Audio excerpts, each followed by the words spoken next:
Selamat malam, saya Panembahan Dr. Mistik, host dari podcast Satu Suro Activity. Sekarang Satu Suro Activity bekerja sama dengan Anchor. Aplikasi ini sangat membantu saya untuk membuat dan publish show saya ini. Perlu kalian ketahui, ternyata membuat podcast itu sangat gampang sekali dan 100% gratis. Anchor tidak hanya mempermudah untuk membuat podcast. Dalam hal distribusi pun aplikasi Anchor memiliki banyak jaringan, di antaranya Spotify, Apple Podcast, dan platform podcast lainnya.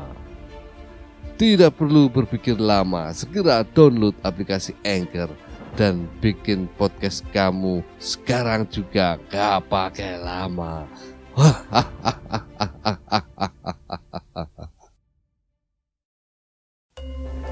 Saat ini Anda mendengarkan podcast Satu Suro bersama Mistik.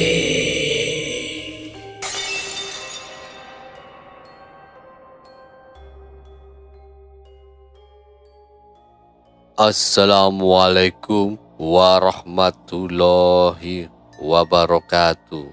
Salam. Selamat malam. Rahayu. Para pendengar Satu Suro Activity, saya Panembahan Dr. Mistik. Pada malam hari ini, Satu Suro Activity mempersembahkan segmen Kini Aku Jadi Tahu, memberikan informasi cerita pengabdi setan. Selamat mendengarkan.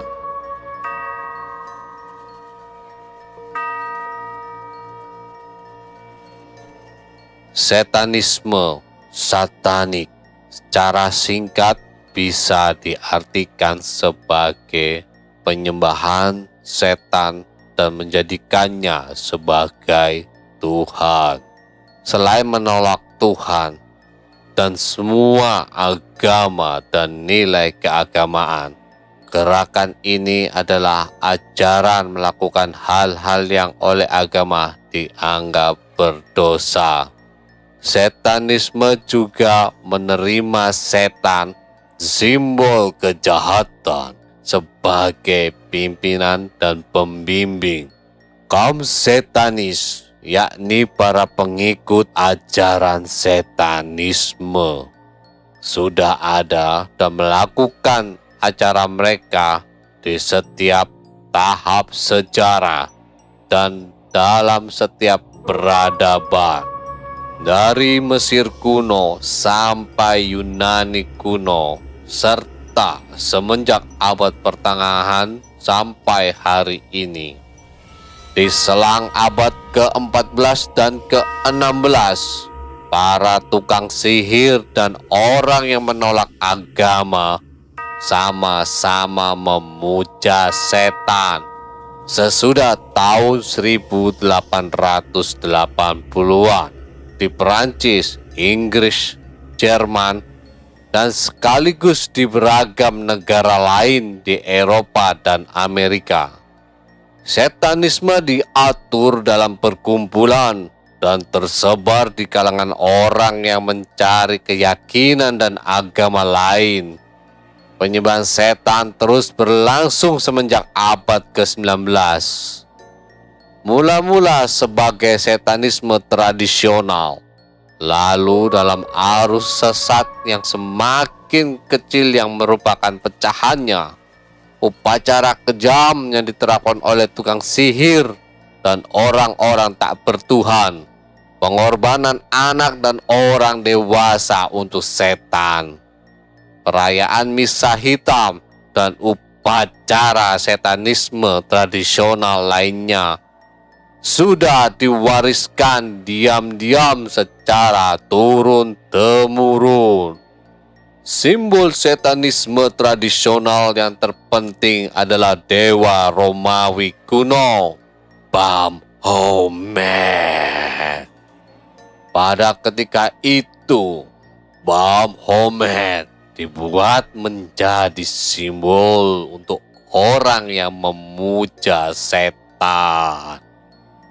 Para pakar sejarah yang menelusuri asal-usul sosok berkepala kambing ini sudah menemukan beberapa ajaran penting tentang acara setanis. Simbol setanis terpenting kedua adalah pentagram, yaitu bintang persegi 5 di dalam lingkaran.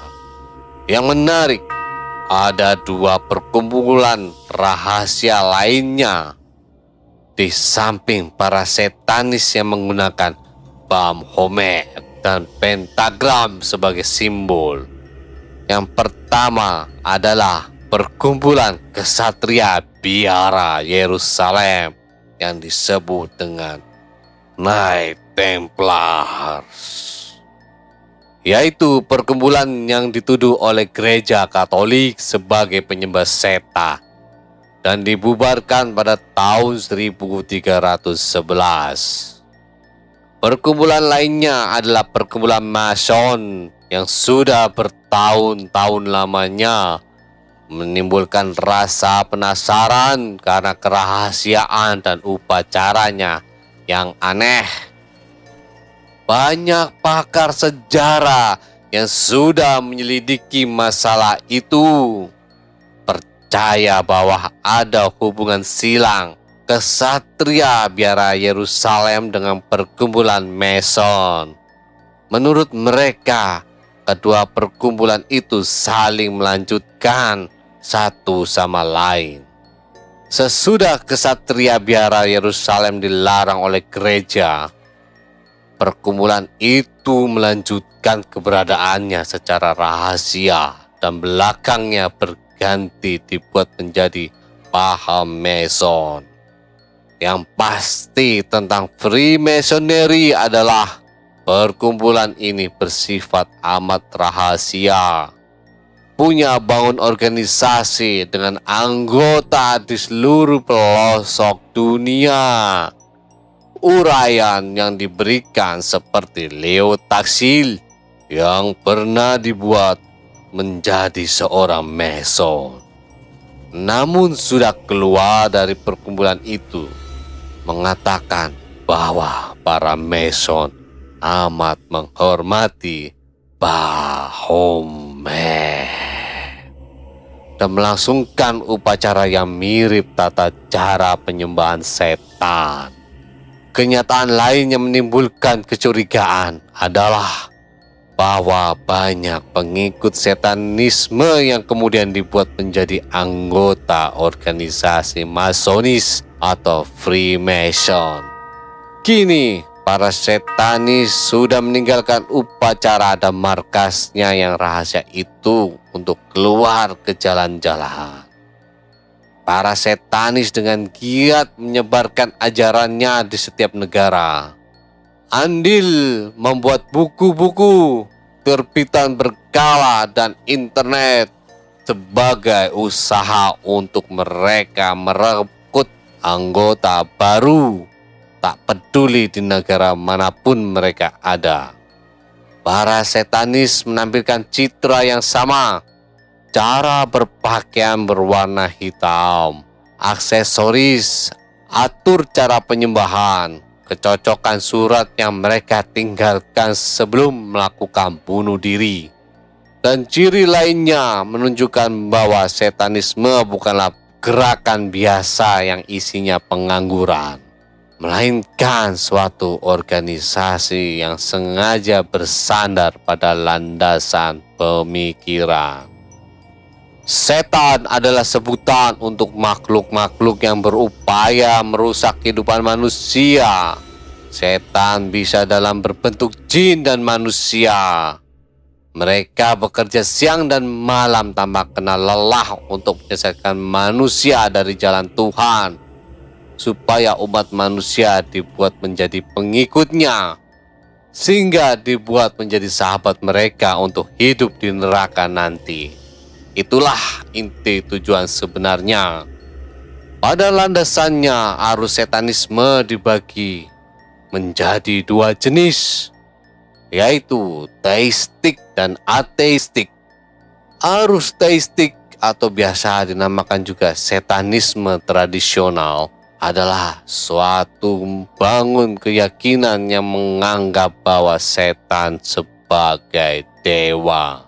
Sedangkan arus ateistik atau ateis adalah suatu arus keyakinan yang tidak mengakui adanya Tuhan ataupun dewa untuk disembah. Bahkan kaum setanisme tidak percaya adanya setan sebagai makhluk yang nyata. Walau dinamakan sebagai penyembah setan, tapi mereka tidak mengakui hal adanya setan. Untuk kaum setanis, setan hanyalah simbol yang menyalakan permusuhan terhadap agama dan prinsip kekerasan hati mereka. Salah satu arus setanisme ateistik yang terkenal adalah Gereja Setan yang didirikan oleh Anton Szandor LaVey atau yang dikenal Anton LaVey. Karena itu namanya arus ini dinamakan dengan arus LaVeyan. Namun ciri utama dari pengikut setanisme adalah mereka ateis, tidak mengakui adanya Tuhan, sekaligus materialis, hanya mengakui keberadaan benda belaka. Mereka mengingkari hal adanya Tuhan dan semua makhluk gaib. Dalam suatu tulisan yang berjudul Pengantar Setan yang diterbitkan Gereja Setan, para setanis sebenarnya adalah ateis. Aleister Crowley adalah pelopor setanisme modern yang mendapat julukan The Beast. Aleister lahir di Warwickshire. Semenjak kecil dia meninggalkan sekolah dan menjadi anggota Secret Order of the Golden Dawn. Crowley sudah mulai mencoba untuk menghubungi setan semenjak tahun 1898. Ketika beliau dibuat menjadi anggota Order of the Golden Dawn. Kemudian pada tahun 1900, Crowley bergaul dengan warga elit Inggris sambil menyebarkan ilmunya tentang pemujaan setan untuk para pemimpin politik Mason, bangsawan, dan keluarga kerajaan. Kisah Tanah Jawa pernah menayangkan di channel YouTube dengan episode akhir riwayat Elizabeth sang pemuja setan, yang dimana hal tersebut terjadi di Indonesia ketika era kolonial Belanda. Di dalam episode itu menjelaskan noni Belanda bernama Elizabeth melakukan pemujaan terhadap setan dan menjadi pengabdi setan dikarenakan ingin memiliki keturunan. Di Indonesia pada kurun waktu lalu pernah digemparkan eksistensi sekte gelap atau sekte sesat yang kehadirannya meresahkan masyarakat. Sekte-sekte sesat tersebut adalah pertama, sekte Lia Eden.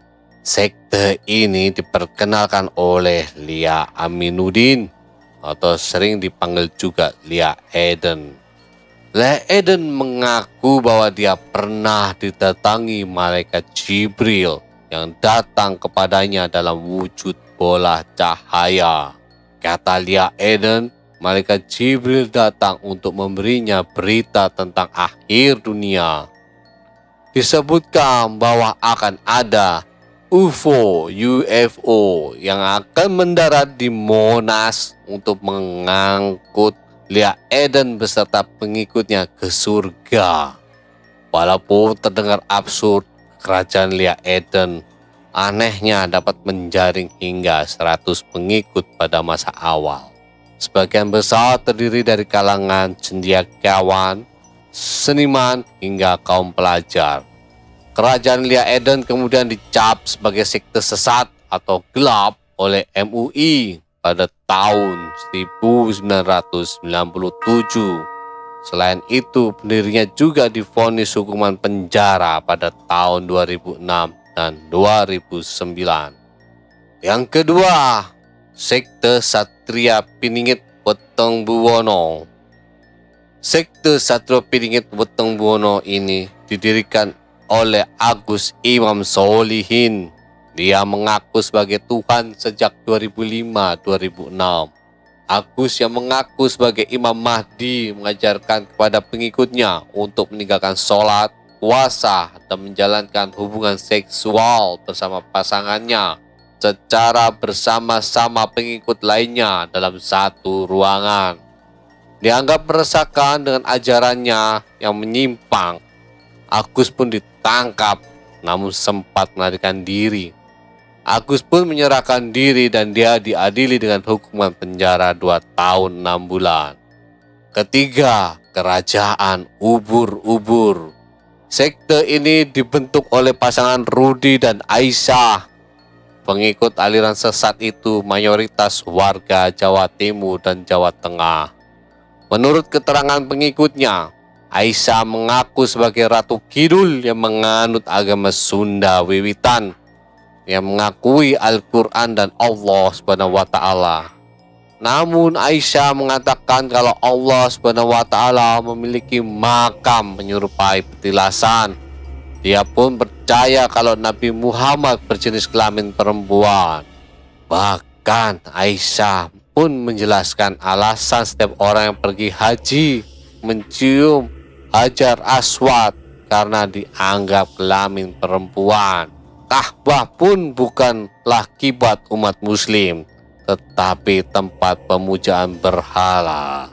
Para pendengar Satu Suro Activity, mungkin saja saat ini eksistensi para pemuja dan pengabdi setan masih ada di sekitar kita, yang menunjukkan secara terang-terangan ataupun tidak dengan memberikan iming-iming kenikmatan dunia yang semu. Para pendengar Satu Suro Activity, tetaplah eling lan waspodo. Assalamualaikum warahmatullahi wabarakatuh. Salam, salam, salam. Rahayu, rahayu, rahayu.